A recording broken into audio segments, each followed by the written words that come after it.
नमस्ते। पिछले कुछ वक्त से एक नाम और कुछ फाइलें हर तरफ छाई हुई हैं, जेफरी एप्स्टीन। ये कहानी है ताकत की, पैसे की और ऐसे काले रहस्यों की जो अब धीरे धीरे सामने आ रहे हैं। तो सवाल यही उठता है कि आखिर इन एप्स्टीन फाइलों में ऐसा क्या है, कौन से राज दबे हुए हैं, कौन से बड़े बड़े नाम हैं। चलिए मिलकर इस पूरी पहेली को सुलझाने की कोशिश करते हैं। तो इस पूरी कहानी को समझने के लिए हम सबसे पहले देखेंगे कि ये जेफरी एप्स्टीन था कौन, फिर समझेंगे कि उसका ये पूरा ट्रैफिकिंग नेटवर्क काम कैसे करता था, नजर डालेंगे उस विवादित प्ली डील पर, फिर देखेंगे कि केस दोबारा खुला कैसे, उसकी रहस्यमयी मौत की बात करेंगे और आखिर में उन फाइलों पर आएंगे जो अभी अभी सामने आई हैं। तो चलिए कहानी की शुरुआत करते हैं उसी इंसान से जो इस पूरे मकड़जाल के बीच में था।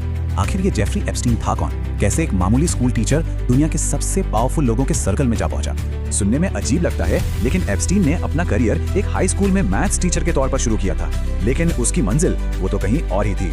बहुत जल्द वो फाइनेंस की दुनिया में आ गया और बन गया अरबपतियों का फंड मैनेजर। और बस यही वो मौका था जिसने उसे दुनिया के सबसे अमीर, सबसे ताकतवर लोगों के दरवाजे तक पहुंचा दिया। सीधी सी बात है, जब आप किसी का पैसा संभालते हैं तो आप उसके सबसे बड़े राज भी संभालते हैं। तो अब बात करते हैं उस खौफनाक नेटवर्क की जिसके आरोप एप्स्टीन पर लगे। आखिर ये पूरा ऑपरेशन चलता कैसे था? जो विक्टिम्स थे उनके बयानों से एक बहुत ही डरावना पैटर्न सामने आता है। लड़कियों को फंसाने के लिए उनके ही सपनों को चारा बनाया जाता था। किसी को बड़े बड़े मॉडलिंग कॉन्ट्रैक्ट्स का सपना दिखाया जाता, किसी को मसाज पार्लर में अच्छी नौकरी का झांसा, तो किसी को फिल्मों में ऑडिशन दिलाने का वादा किया जाता था। और इस पूरे खेल को कंट्रोल करने का सबसे बड़ा हथियार था ब्लैकमेल। आरोप ये हैं कि पीड़ितों की छिपकर वीडियो बना ली जाती थी और फिर उन्हीं वीडियोस के दम पर उन्हें धमकाया जाता था ताकि वो हमेशा चुप रहें। अच्छा, इस केस की कानूनी टाइमलाइन को समझना भी बहुत जरूरी है। देखिए, 2005 में पहली शिकायत एक नाबालिग ने की और जांच शुरू हो गई। फिर 2008 में एप्स्टीन को एक बहुत ही अजीब सी प्ली डील मिल गई और फिर एक लंबा गैप। 2019 में जाकर जब कुछ और विक्टिम्स सामने आए तब जाकर केस को दोबारा खोला गया। चलिए अब जरा उस 2008 की प्ली डील पर आते हैं जिसने इंसाफ पर ही सवाल खड़े कर दिए और ये विवाद आज तक खत्म नहीं हुआ है। अब ये स्लाइड देखिए, ये इस केस के सबसे बड़े झोल को दिखाती है। एक तरफ आरोप क्या थे? करीब 50 नाबालिगों की ट्रैफिकिंग के, बहुत ही संगीन आरोप। और दूसरी तरफ सजा क्या मिली? सिर्फ 13 महीने की जेल, वो भी वर्क रिलीज के साथ। मतलब दिन में जेल से बाहर जाकर अपना काम कर सकते थे। और ये डील कोर्ट में नहीं बल्कि कोर्ट के बाहर उस वक्त के अमेरिकन अटॉर्नी अलेक्जेंडर अकोस्टा ने सेटल करवाई। और ये 13 महीने भी कोई आम कैदी की तरह नहीं काटे गए। जेल में उसे वीआईपी ट्रीटमेंट मिल रहा था। रिपोर्ट तो ये तक कहती हैं कि उसे हर रोज 12 घंटे के लिए अपने ऑफिस जाने की छूट थी। मोबाइल फोन, स्टाफ, सब कुछ था। और तो और 6 महीने में 9 बार वो अपने घर भी गया।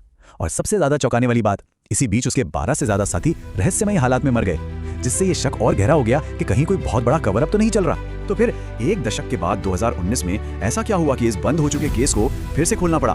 2019 में कुछ और पीड़ितों ने हिम्मत दिखाई और वो सामने आए। उनकी कहानियों ने मीडिया में एक तूफान ला दिया। पब्लिक का इतना ज्यादा प्रेशर बना कि अधिकारियों को मजबूरन एक नई फेडरल जांच शुरू करनी पड़ी। इस बार एफबीआई ने कोई कसर नहीं छोड़ी।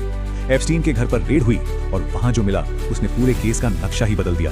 हजारों pen drive, CDs, hard disk जिनमें अनगिनत वीडियोस थे।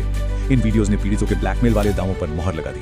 और आज जिन्हें हम एप्स्टीन फाइल्स कहते हैं, उनका बेसिस यही सबूत है। लेकिन इससे पहले कि एप्स्टीन पर मुकदमा चलता और सच सामने आता, जेल में ही उसकी रहस्यमयी मौत हो गई। ये सुसाइड था या मर्डर? ये सवाल आज भी हवा में तैर रहा है।